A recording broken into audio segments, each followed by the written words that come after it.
Yes, Michael B. ma'am. Jordan.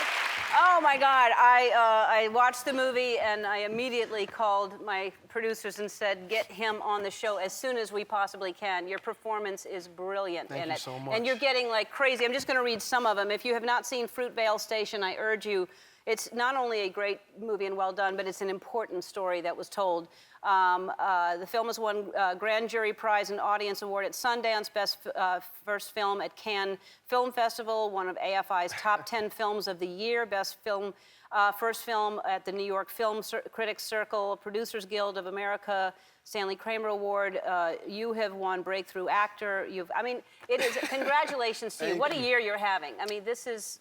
You've been working for a while, but this is huge. Yeah, this is kind of like, this is my coming out party, so to speak. Yeah.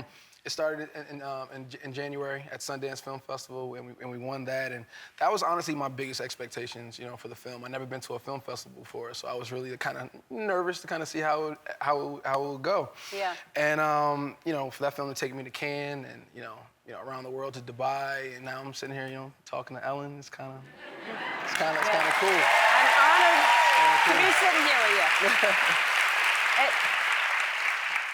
Where are you from originally? I'm from Newark, New Jersey. I'm from the East Coast. Newark, New Jersey. New Jersey. Yeah. And you started acting young. What was your first job? 11 or 12, first job, probably The Cosby Show.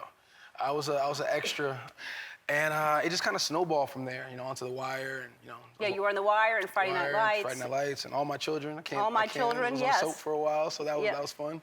And so this film, Fruitvale Station, is a true story. Tell everybody what the film is about. Well, it's about this kid named Oscar Grant. It was 2009. He's 22 years old. He was handcuffed, face down, shot in the back by the BART Transit Police on New Year's Eve. And it just so happened to be his mom's birthday as well. And it was all recorded on a cell phone camera. So that's what really brought a lot of attention to it. The film starts with cell phone footage of it actually happening. And it is just from the moment you start watching the film and then you get to know. So that must have been amazing for you. It was written for you, with you in mind. Yeah, well, our writer-director, Ryan Coogler, he's from the Bay Area. He's like 14 years old or something. No, How old is he? He's 26 too. We're both the same age. So that was kind of cool for us to we felt very generational, of same age, kind of writing and telling the story of this young man who lost his life, and we both felt like Oscar Grant could have been us. He could have been me. Yeah. And that's why it meant so much to me. But after getting to know his family, his daughter, and his daughter one day is going to watch this film, it definitely raised the stakes for us. And you watched the film for the first time with Oscar's family. Yeah, with his mom. I actually sat right behind his mother, Wanda, for the first time at Sundance, and the entire time I'm like peeking over her shoulder, just anything, a cry, a laugh, a smile, because we're showing her son flaws and all. Yeah. This isn't a story trying to make him look like a saint or like a monster. We really want to show him as a human being because we're all flawed. Right. And sometimes it's tough to see your family business out there on the streets for everybody to kind of. He wasn't an angel, but he also wasn't. He was just, he did some. He was 22. Yeah. He was making mistakes. At 22, you think you know everything, but you don't know anything. Yeah. So, and it came out like right after the Trayvon Martin. The verdict. We actually 2 weeks before we went to go film Fruitvale Station, Trayvon Martin got shot and killed, and that was just for me. Always wanting a platform to kind of express yourself. As an actor, you're not really allowed to have an opinion on certain matters because the media, they kind of hold you to it. But, for this one, for me to step outside of myself and, step into Oscar's shoes and give him a voice was just like the perfect place for me to really express how I feel about these incidents that continue to happen today. And you shot on the same platform where Oscar was shot, right? Literally over the bullet hole. The bullet hole where he was shot at the BART train station was still there, and I felt like I was laying over a chalk outline, which was like one of those eerie feelings. I can't imagine filming that scene is intense. It's such a well done movie, and it deserves a lot of attention. It deserves to be seen, and his voice and he needs to be remembered. And definitely. You were fantastic. Thank you. You were fantastic. I'm so happy to meet you. And the next thing you're doing is a comedy with Zac Efron. So you don't die in this one. I live. You die in everything you do. I know. It's a bad habit I'm trying to break. Yeah. Okay, my mom, good. I'm not putting my mom through that anymore. No, it's horrible. She's in the back, so this is the first time being at a show, being able to watch me from the green room. So she's I should say hi to her too. because you're just you're so talented. But I'm glad you're doing a comedy next. You're crazy talented. Yeah, thank you so much. All right. Fruitvale Station is out on Blu-ray and DVD January 14th. We'll be right back. Hi, my friend. What's up? It feels good to be in here. It's so good to see you. Yeah, I haven't seen you in a long time. It's been a minute. It's been a minute, but it's always good. It's always good to talk with you. I can see you've let yourself go, but you know, that's You okay. see it, right? Yeah. So I'm in black, trying to, slim colors. I love that outfit. That's fantastic. Thank you. So as I said, here's New York Times called you one of the greatest actors of 21st century. I agree. Time magazine said you're one of the most 100 influential people in the world. I agree. And currently sexiest man alive. I agree. Okay, I'm 3 for 3. I'll take that. Yeah. Thank you. Thank you so much. Yeah. It's been a crazy year.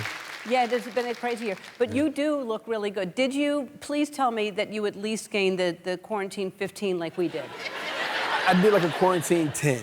You did 10? Yeah, I did a solid 10. Because you take such good care of yourself. Like, what's your cheating go-to food when you're bad? When I was bad, I would probably do, I love carbs, so like I did like a chicken cheesesteak sub. I did pizza and pasta. So that's kind of like my trifecta that I like to And you kinda- usually don't have carbs? I mean, not that much, not like at all in one sitting. I'll usually do like carbs earlier in the day so I can like work it off. Yeah. But more rice and salads and vegetables and stuff like that. You're Yeah. so disciplined. I have to be. I know. You know? Well, we all have to be. We don't do it, but you really do it. And you were sending. I was going to ask if people were sending food to you, but you were actually helping and sending food to your family, right? I was like that was one of my like pastimes. I learned to make a lot of pasta dishes, carbs again, while I was home. So couldn't really see him that often. So what I would do is like late night, me and my boy Bryce, we would like make all these like fresh pestos and Wait, you would make it? You cook? Yeah, I would cook at the house, and Wow. I love cooking. My mom and my dad, they had a home catering business growing up, so as soon as I was old enough to see over the counter, they had me to work just like prepping and helping and stuff like that. So I would like put them in these mason jars. I printed out a little logo. We called the restaurant Giordano's, and then I would drop it off at the house. Oh, you could have dropped some off at our house. I don't know why. I will do that next time. All right, next I will, time. for sure. So no wonder you stayed at home for so long, because you lived with your parents for a long time. Like you just almost literally moved out, like what, 2 years ago? 2 years ago, and I'm never looked back. No. Yeah. Never looked back. But yeah, it feels good to have my own space. Working on construction's getting ready to happen, so I'm already prepared for the next year and a half of my life to not go as planned when it comes to construction. Well, yeah. If they say a year and a half, it's going to be 3 years. 3 years, at least. I'm already going through like Double the money. permits and approvals and all that good stuff. Well, you'll It's be a off lot. working, right? So you won't be home during construction. Exactly. That's the plan. That's the way you do it. That's the yeah. plan. You should work 3 movies in a row. I think that might be the case. Yeah. So, how old is your nephew now? He is a year and 4 months. That's a cute age. Yeah, he's mobile now. He's figuring out his legs work. You take your eye off him, and in 1 second he's out of here. He's gone. He's great.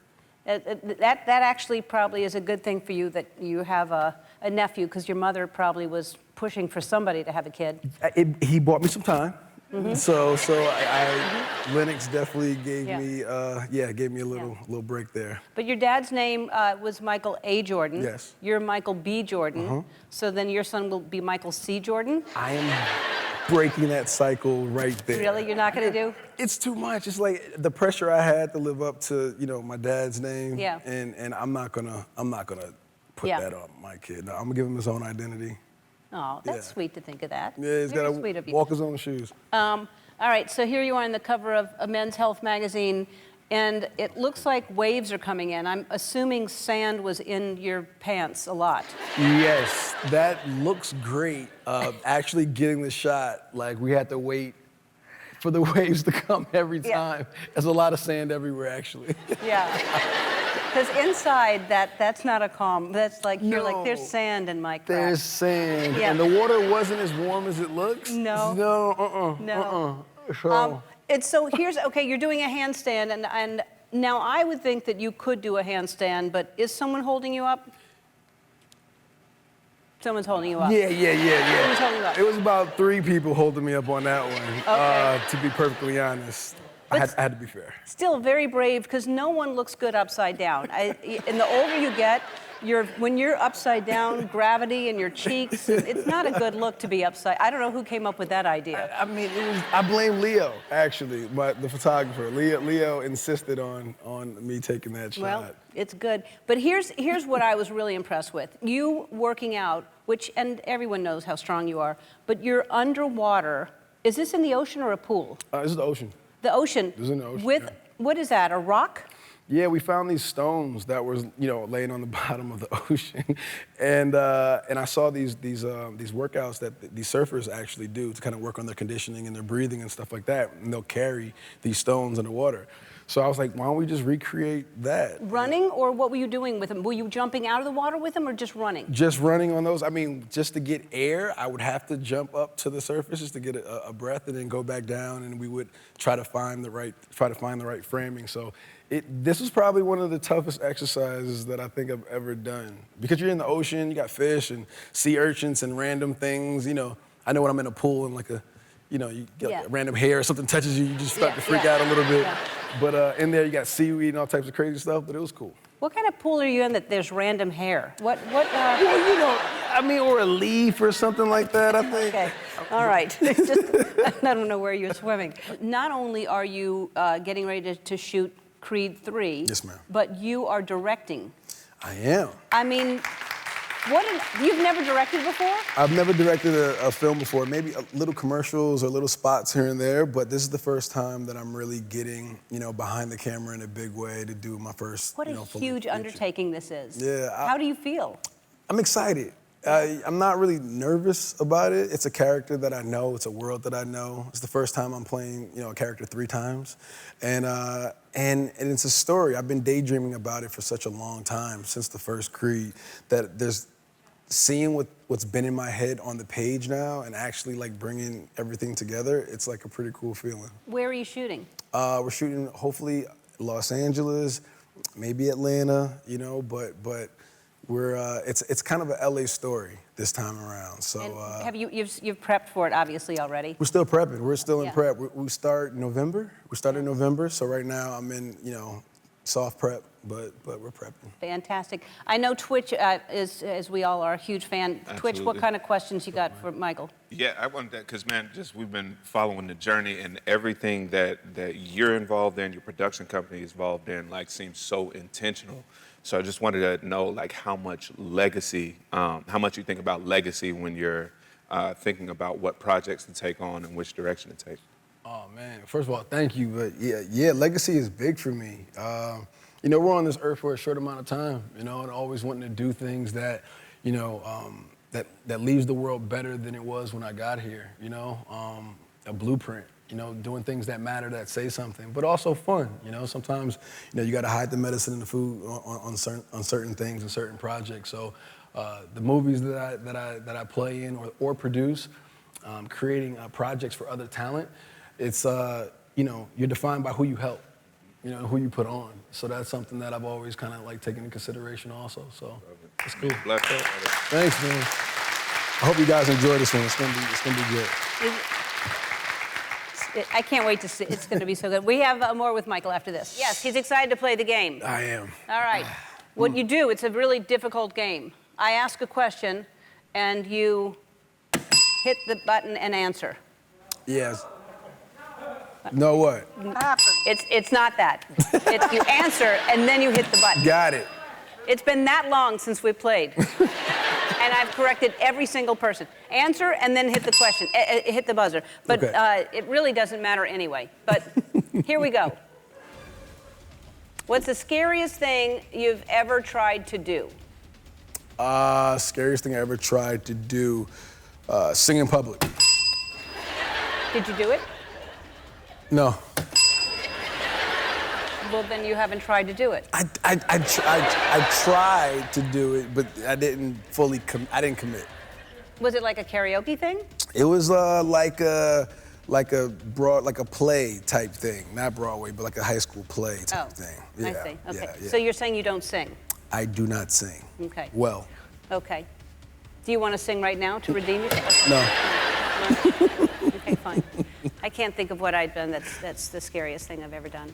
Probably coming out. That's the scariest thing I've ever done. Okay. Yeah, and it's so well worth it. I mean, it worked out. Yeah, it was. Worked out. It's scary. All right, as a kid, who was your first celebrity crush? Ooh, Halle Berry. All right. If you're flipping through the channels and you see yourself on TV, will you watch? No. It's weird. It's weird. It's like, you know, and if somebody like were to walk into the room and saw me watching myself, they'd be like, oh, what, you just like watching stuff all the time? Yeah. And it's like, then you start to pick yourself apart and like, oh, I remember that take, and that's why I look, yeah. Yeah, I know. I get it. All right. You've had a very large mustache during quarantine. Will it return? His name's Murphy, yes. It will return. It will. Look at it. I didn't want to cut it. No, you should be proud of that. That's some depth on that. Thank you. It's a lot of girth. All right. That's what she said. Yeah, that's what she said. What's the most rebellious thing you ever did as a teenager? I swear, I hope my mom's not watching this. I think take the car without asking. We went down to this, it used to be this place called Avenue P in New Jersey, where you would like street race. Like, imagine Fast and the Furious, but like in real life. And I took my dad's car down there to drive, to What race. kind of car? Yeah, a BMW, a 330, Okay. 330 CI, and I burnt out the clutch. Oh, no. Yeah, I burnt out the clutch and blamed it on my friend. So yeah, that's what real friends are for, right? Yeah, You know, taking the fall for you. Yeah. Yep. All right, if you had to change your name, what would you change it to? I thought about this once. Bakari, my middle name. Bakari. Mm-hmm. I like it. So you'd just go by Bakari? Bakari Jordan. Okay. I may just start calling you Bakari. That's my family, my close family and friends all call me Bakari. So I Well, then mean, that's you're in that circle. Yeah, all right. Yeah. What's the strangest thing that you know way too much about? Ironing. Ironing. Mm-hmm. What is there to know about ironing? You just put the thing on the, right? You just... I like to iron. I mean, versus steaming. Steaming is There's a so much better. It's not as satisfying. True. It's something about the imperfections, you know. Yeah. It's peaceful. Yeah. You know, the way I like to iron shirts, you know, it's like actually buttoned up. You button them first and then iron? And then I do the arms, collar. Yeah. I like it. I like steaming, though. I like vacuuming for that same reason, because it's very, like, cathartic and, like, you clean things. Yeah. Yeah. All right. What advice would you give your teenage self? Don't wear basketball shorts underneath your jeans. You know what I'm talking about. Here's the thing, I don't know where it started. I don't know why it was a thing, but any hooper, you know, or a lot of guys, yeah, we used to wear basketball shorts under our jeans. So you were ready to play at any time and you take the jeans off? That's what I tell myself, yeah. Oh, you didn't? No, yeah, I think it was part of that. Yeah. It was part of that. Yeah, that seems like it'd be a bunch of The smell. stuff under there. Oh, the smell. I didn't yeah. think of the smell. Yeah. I was just thinking about what it looked like. Yeah. Because there's a lot of then stuff under there. Again, girth. Yeah. All right. What's something that you do that always makes your nephew laugh? You just gotta stare at him and you smile, and then you just kind of creep up on him, and he immediately starts running from you and busts out laughing, like No. every time. It never fails. I do that to Portia, and she loves it. What's one thing you've tried that you'll never do again? Go to a haunted house. Oh, I have to send you to a haunted house with Andy. What job would you be terrible at? You could work at a dry cleaner's, we know that. I would, nail salon. Good. Pedicure the feet. Pedicure? Just the, No, I wouldn't the want to feet. do that Yeah, either. Okay.